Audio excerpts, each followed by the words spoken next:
आप देख रहे हैं आरोमा लाइव। दिन भर की ताजा तरीन खबरों के साथ रहिए हमेशा अपडेट। विशेष राज्य के दर्जा के मुद्दे पर सीएम नीतीश कुमार ने कहा कि कल जब नीति आयोग की बैठक हो रही थी तो हमने प्रधानमंत्री नरेंद्र मोदी के समक्ष बिहार में हो रहे काम को लेकर चर्चा की है। हमने उन्हें हर एक पहलू से अवगत कराया है। नीतीश कुमार ने साफ तौर पर कहा कि हमने प्रधानमंत्री जी को ऊर्जा में हुए काम को लेकर भी बातें कही है। उन्होंने कहा कि हमने हर घर बिजली पहुंचाया है, लेकिन जो समस्या बिजली की महंगाई को लेकर है उससे भी हमने उनको अवगत कराया है। हालांकि सीएम नीतीश कुमार ने विशेष राज्य पर कोई बातें तो नहीं की, लेकिन साफ तौर पर नीतीश कुमार का कहना था कि जो विकास की बातें हमने प्रधानमंत्री नरेंद्र मोदी के समक्ष रखी है उसके बाद शायद बिहार को विशेष राज्य का दर्जा मिल सके। सर, आपने कुछ विशेष राज्य की दर्जे की बात फिर प्रधानमंत्री से की, क्या उधर से मिल रहा है? नहीं, कल की मीटिंग में तो जब से नीति आयोग की बैठक होती है उसमें समय समय पर जो कई चीज़ों की बात हम लोग करते रहे, उसी सिलसिले में हमने इस बात की चर्चा की थी कि पहले से कई बात हम लोग करते रहे इस बात की चर्चा। आज जो कल जो मीटिंग हुई थी उसके बारे में तो हमने इस बात के लिए बधाई दिया है, कहा है कि साहब इसके लिए तो हर राज्य से अधिकारियों के साथ इतनी बैठक होकर के आप लोगों ने 6 पॉइंट निर्धारित किया, तो बहुत अच्छी बात है। पहले तो सिर्फ मीटिंग होती थी, तो इस बार तो कम से कम कुछ आइडिया के साथ उन लोगों ने मीटिंग की और राज्यों को भी कहा कि आप बताइए। तो हमारे अधिकारियों को तो जितनी बात कहनी थी वो कही थी और डिटेल इन सभी चीज़ों पर हम लोगों ने लिखित रूप से भी अपना विचार भेज दिया। लेकिन कुछ बातों की चर्चा तो जब बातचीत होती है तो करना ही पड़ता है। उसी सिलसिले में हम लोगों ने जो बिहार में जिस ढंग से जो भी काम किया जाता रहा है उन सब चीज़ों के बारे में, बिजली के बारे में एक चीज़ जो बात उन लोगों की है ना, चल रही है ना कि हर घर बिजली पहुँचे, हम लोग तो पहुँचा दिए। नल का जल का भी बात चल रहा है, तो हम लोग ये सब काम तो किए हैं हम लोग। तो इन सब चीज़ों के बारे में सबको जानकारी है, उनको तो सब जानकारी है ही केंद्र को, लेकिन ये सब बात करते हुए लेकिन बिजली के मामले में तो हमने भी सवाल उठाया और कई और चीज़ों के बारे में कुछ बातें हम लोगों ने कही कि इन सब चीज़ों पर ध्यान दिया जाना चाहिए। और बिजली का अगर सारे देश का एक ही रेट हो, हर लोगों का एक ही रेट दिया जाए किसी भी राज्य को, हम लोगों को ज़्यादा पैसा लगता है, तो ये सबसे अच्छा होगा। तो इन सब चीज़ों के बारे में हमने कल बात की। सीएम नीतीश कुमार ने गोपालगंज और मुजफ्फरपुर में नशीले शराब पर प्रकाश डाला और कहा कि हम लगातार कार्रवाई कर रहे हैं। इसके साथ ही सीएम ने 2017 की बात याद करते हुए कहा कि हमने पत्रकारों को भी गांधी मैदान में शपथ दिलाई थी। शराबबंदी को लेकर सब लोग सहयोग करें। आने वाले समय में शराबबंदी पर नकेल पूरे तरीके से कर ली जाएगी। शराब से कुछ मौत की सूचना आ रही है गोपालगंज। हाँ, तो बहुत गंदी चीज है। आप जान लीजिए, आप जान लीजिए कि कुछ आदमी तो बाएं दाएं करने वाला होता ही, लेकिन बहुमत ही नहीं, अधिकांश लोग शराबबंदी के पक्ष में है। कुछ लोग गड़बड़ करता है, तो उस गड़बड़ करने वालों में तो हम लोगों ने तो पहले ही किया था। याद करिए एक बार जो गोपालगंज इलाके में हुआ था, जब हम लोगों ने लागू किया था, हम लोगों ने क्या कहा था कि कितनी गंदी चीज है। एक तो शराब ही बुरी चीज है और उसके अलावे कोई चीज खाएगा, देखते नहीं यूपी वगैरह में कहीं भी जहरीले शराब से क्या हालत होता है।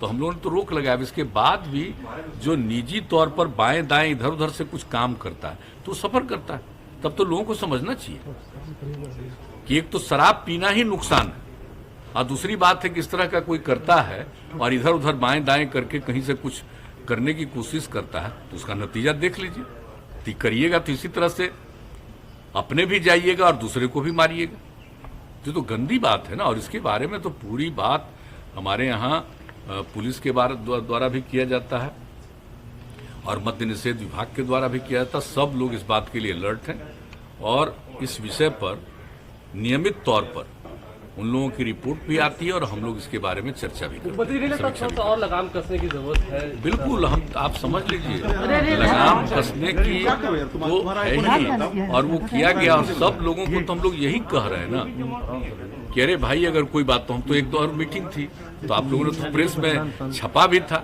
हमने कहा कि अगर कोई भाई हमारा अधिकारी है, पुलिस वाला, जिसको ये जिम्मा दिया गया, अगर वो मान लीजिए कि पीता है, तब तो उसको सब कार्रवाई तो होना एक अलग बात है, उसको हम डिसमिस काहे नहीं करेंगे। सब लोग वचन दिए हुए, संकल्प लिए हुए और इसके बाद करना। और कितनी गंदी चीज है बापू ने इस बात को कहा है और दुनिया भर में जो रिसर्च हुआ है उसके बाद ये पता चला कि बहुत बुरी चीज है। लेकिन चंद लोगों की तो ख्वाहिश होती है ना, कितना भी कोई अच्छी चीज होती है उसको कोई मानने को तैयार नहीं होता तो कुछ लोग करता। लेकिन इसके लिए संबद्ध विभागों को, लगातार पूरे प्रशासन को मेरी तरफ से जो कहना है, हम बराबर अलर्ट करते हैं और समय समय पर रिपोर्ट भी आती है, इसके बारे में चर्चा करते हैं। और कुछ चीज़ों के बारे में तो आप लोगों को पता चलता है, कुछ चीज़ों के बारे में हम सीधे बुला करके भी बातचीत करते रहते हैं कि यहाँ क्या हुआ, यहाँ क्या हुआ, तो उस पर लोग लगे। अब पहले की तुलना में कई बार हो रहा था, बाहर से आता है और मान लीजिए कि कोई ले करके आ रहा है, वो पकड़ा गया, लेकिन कौन इसका ओरिजिनल है, कहाँ से व्यापार जो कर रहा है इन सब चीज़ों का, अब तो शुरू हो गया ना। तो वैसे लोगों पर भी हुआ तो है, लेकिन हम आप सब लोगों से आग्रह करेंगे, भाई लोगों में जरूर कहिए, ये कोई मेरा स्वार्थ नहीं है, ये लोगों की इच्छा है, महिलाओं की इच्छा, और उसके आधार पर जो किया गया, बापू के भावने को हम लोगों ने यहाँ पर अपना करके साकार करने की कोशिश की है, करना चाहते हैं हम लोग, तो सबका सहयोग चाहिए। और एक बात हम यहाँ कराएंगे, जब 17 में जब इसके लिए हम लोगों ने मानव श्रृंखला बनाई थी तो गांधी मैदान में पत्रकार बंधुओं ने भी शपथ ली थी, तो भूलिएगा नहीं, सब लोग सोशल मीडिया से काफी आहत लग रहा है, ऐसा लग रहा है आहत है। हम कह रहे हैं कि सोशल मीडिया का कुछ लोग दुरुपयोग करते हैं, सोशल मीडिया नाम है, एंटी सोशल काम करते हैं, इसलिए सोशल मीडिया का प्रयोग करते हुए पॉजिटिव चीज भी, सकारात्मक बात भी सोशल मीडिया के माध्यम से जरूर करें, ये हम कह रहे हैं। हम तो और कुछ कह नहीं रहे कि भाई उसके माध्यम से कुछ लोग बिना मतलब, जिनको न कोई अनुभव है न कोई इंटरेस्ट लेते हैं कहाँ जाना हो, बैठे बैठे कुछ कुछ कोई करता रहता है, तो अच्छी बात नहीं। और आप तो जानते हैं पॉर्न साइट से लेकर के हम लोगों ने किस किस चीज़ के बारे में शुरू से हम बोले, तो हमारा जो सब तरफ से कोई चीज़ की जानकारी मिलती है, कुछ समझते हैं, उस पर तो अपना विचार रखते हैं, वो तो एक अलग बात है। लेकिन आप जान लीजिए कि हमने सब लोगों को कहा है कि आप भी सकारात्मक बात, जो पॉजिटिव है, नई पीढ़ी के लिए बहुत जरूरी है। और आप जानते ही है, ये तो जो कोरोना का दौर चला है, बच्चों को भी घर से निकलना नहीं था, तो सब मोबाइल पर देखते हुए कभी कभी गुमराह न हो जाए, नई पीढ़ी के लोगों को सकारात्मक चीजों की भी जानकारी होनी चाहिए।